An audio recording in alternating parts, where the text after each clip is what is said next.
Hello everyone, this is Lou for Motion Design for VR. Today we're going to be talking about Unreal and the capabilities that it has, and also the workflow from C4d into Unreal.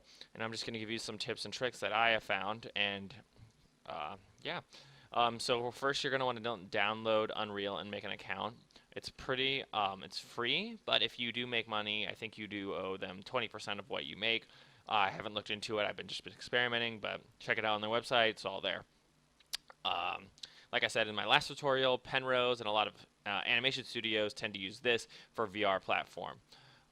So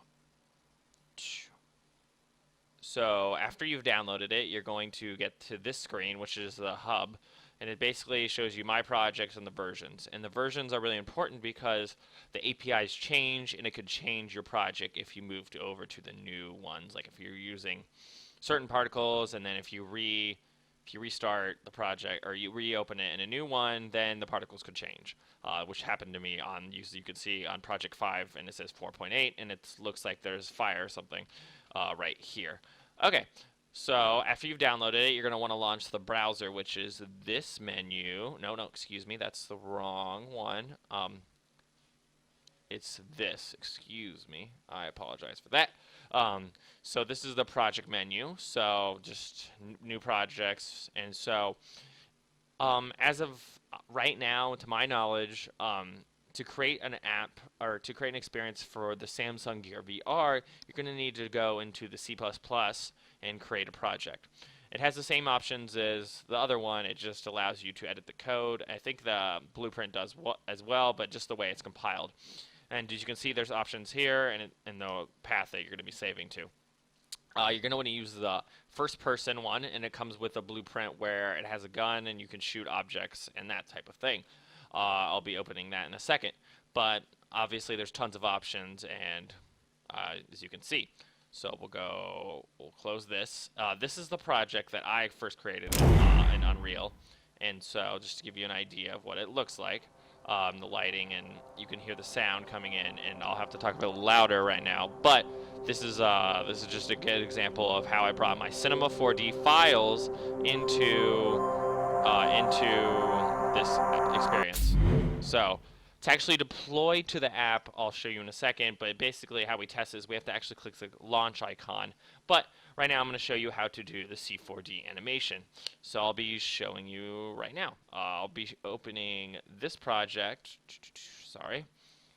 So this is the blueprint if you were to create a new project, and it takes a minute, so I've already done that previously. So here it is.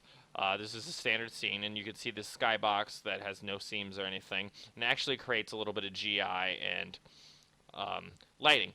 So right here is actually where your models and map type of thing is. There's also the content down here, which you can add new materials, blueprints that are pre-made, like that type of thing, material, sounds, dialogue. So here's some also tools that you can play around with. So if you wanted to create like a map like that, but here's also the visual effects. So there's like view post processing. So yeah, cylinder, curved stairs, kill zone. There's lots of already pre-made things. So you also get this. This is the starter content, which has blueprints, as you can see right here, which is what I talked about last time, but basically it allows you to edit node-based type of things, which I'll show you in a second. So I'll show you with this. So we'll go to this explosion. Excuse me, it's taking a second to load because I'm streaming. So you can see right here, this isn't the node-based system per se, but this is kind of how particles are made, and just gives you a great idea of how much control you can actually have creating particles in Unreal. So this is just a good idea of, like, you could just drop this down and it automatically creates the particle system. I'll delete that, but I'll show you these blueprints. So first-person camera. So this is all the blueprints for the actual how the player moves and how the player can actually shoot a weapon, which is right. Excuse me, this is the same menu. So you can see that you can basically program anything, and you can create new blueprints, and there's a lot of possibilities, and a lot of artists like to use this because you can use, you don't have to know like the parentheses and all that nature, the little things that could get really complicated. But this is an art form within itself, so I digress. You know, it's fairly complicated if you go super deep into this.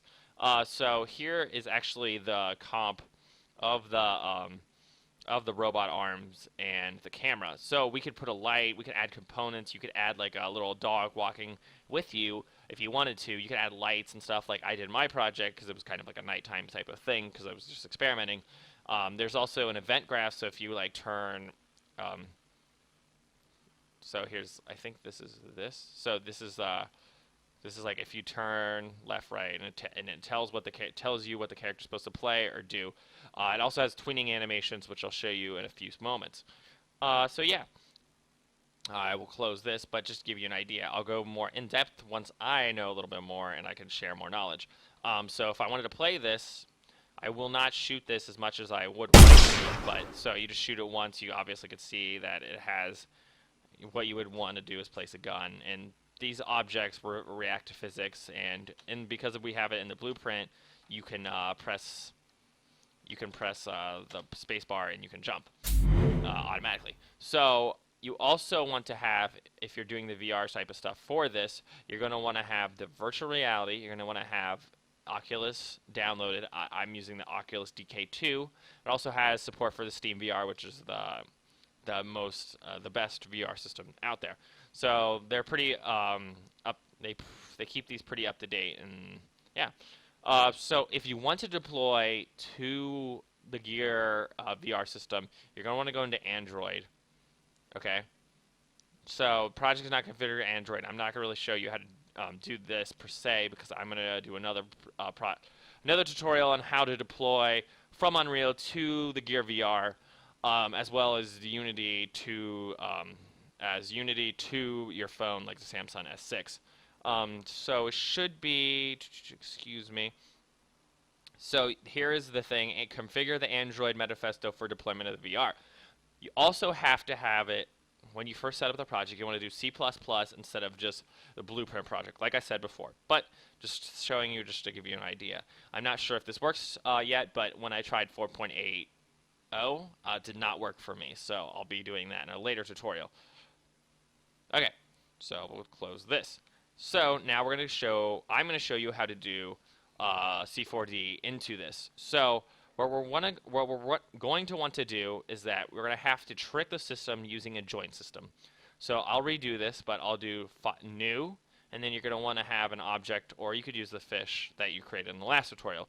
And you will always make sure the object is editable, so I'm going to press C for Windows to make it editable. And then what you're going to do is you're going to add a joint. So here's the joint, as I talked about previously, and we're going to want to bind them. So you're going to do character, command, bind. So now it's binded to this joint. And so now we have to animate the properties of the joint. We cannot animate the properties of the cube because it will not recognize it. It is basically you're tricking it to think it's a character when it's not actually a character. You put the joint in. Then we're going to click both. We're going to click We're going to click character, command, bind. So now it should work. Okay. I don't know why it didn't work. Just rolling with the punches. So we're going to animate the keyframe. So we'll go to this. We'll make this 70. And then doop. You can animate any property, I believe, in the joint, but you just have to make sure you're doing it within the joint. If you are not, it's not going to do anything. You are just going to import it, and it's going to be a model from C4d. And if you have multiple objects within a scene, I would highly advise that you break up the scene and you export them separately. Because if you export the entire scene, it thinks that the models are all one static mesh. And a static mesh is basically something you cannot walk through. And I'll be showing you that in a few moments. But just so you guys know that that's pretty much what you want to do. You want to make sure that you have all your models by themselves. I mean, there might be a better or quicker way to do that, but that's just the way that I've been doing it because it seems like it's much simpler than actually trying to figure out within Unreal But yeah, so now we have this square going back and forth. So now we'll go File. It's the same thing. We're always going to export to FBX when we're going into a game engine, just because of the workflow from. I think it's not Maya, but it's the other one. I cannot think about it right. I don't know the name. I think it's 3ds Max. Excuse me. So we'll do Tut 3, even though this is Tut 2. I've just done a couple examples of this already. Okay, so now we're going. I've exported the document or the FBX file, so now I'm going to drag it into. Excuse me, I don't want to drag it into that folder. I want to drag it in just to the regular content folder, just because I have it on top. So you're gonna make sure you want to have exported. You see import animations. You can import all. You can import all the textures. I did not add a texture. I'll actually go back and put a texture on this to give you a better idea of the texturing system within Unreal, because there's a lot of capabilities, unlike Unity, which is kind of more you want to do it outside of the program rather than inside, because Unreal allows you to do a lot of finicking and all that type of thing. If you were to want to change things because of the global illumination and post-processing effects that happens, that you can do in game engines. So now I've exported to Tut 4 now. I have specular on, so now I'm going to drag this. So now I always do animated time, just because I've had a little bit of trouble doing exported time. So I would do animated time so that it just gets the entire timeline that you want, rather than everything that was in the comp. I'm not sure if it does that, but just I've had a little trouble with that. So I'm going to import all, so I'm going to import the textures and everything. So this message comes up a lot. You shouldn't really worry about it unless it's like, I haven't really had a lot of trouble with it. Sometimes it renders it, so most of the time it renders fine, but what I would do is I would just ignore that document, and then from C4d it always has this smoothing groups type of thing that creates this weird type of error. So what you're going to want to do is you're going to want to, not these two, you don't want to touch these two, you just want to bring in the animations. So if I play this, you can see this now, that that this thing is just going back and forth. It's got a little bit of weird lighting things happening to it, just because of the texture is kind of weird that I added. So you can see that like I can't walk through it and it pushes me. So if I stand here, okay, well, oh, it's not doing it. Okay, well, okay, it's kind of doing it. So if you want to have objects that you want to walk through, you're gonna want to go to here. You're gonna make it. Excuse me. You're gonna. Oh, okay. Well, you're gonna want to simulate. If you want to have like it actually be like an object to make it really collision based. For some reason, it's actually going through, and I'm not really sure why, but normally it would not. Yeah, see, it's not going through now. And maybe it's just because, see, like, you can see that I'm just, like, bouncing off of it. So if you wanted to get rid of that, you would go to Physics, No Collision, No Collision, yeah. So you should be able to play, and I should be able to walk through this fine. Yep. So, anyways. So that's just a good example of how you would animate objects that aren't characters and that type of thing. So if you wanted to change the texturing, which I haven't really gone in depth too much, is that there's this oh, excuse me, it's supposed to be like this. They have this huge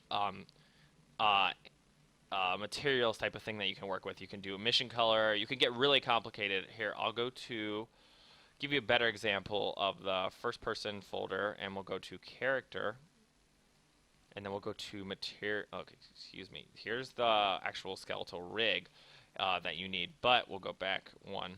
Materials, and then you can see right here is that you can see how complicated and complex these things could get if you like keep going depthly. So you can add normal maps to create more depth for that. If you don't know what a normal map is, it's basically like a thing that would allow you to create depth to your texture. Yeah, so it's a good example of like how you could get really complicated textures in Unreal within Unreal. So yeah. Hello everyone. Now we're going to launch the app. So in 4.7, you have to click the launch button. If you're using 4.7, you press the launch button, and then you would you get a screen, and then you press Alt Enter.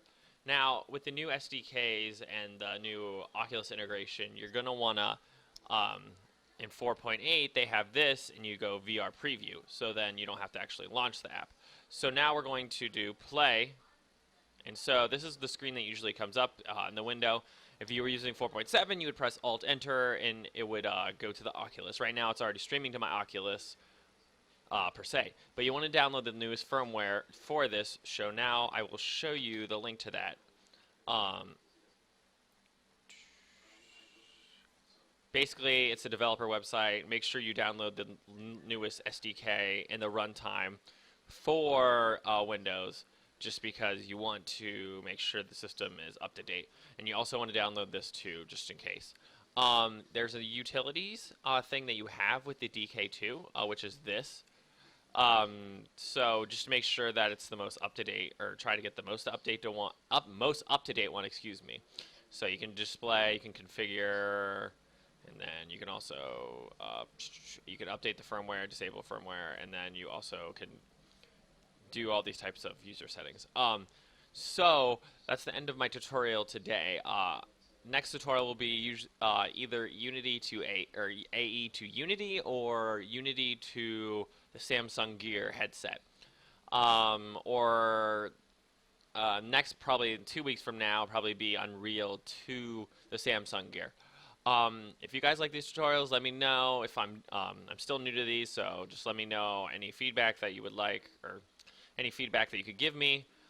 Thanks for listening, and I'll see you guys next week.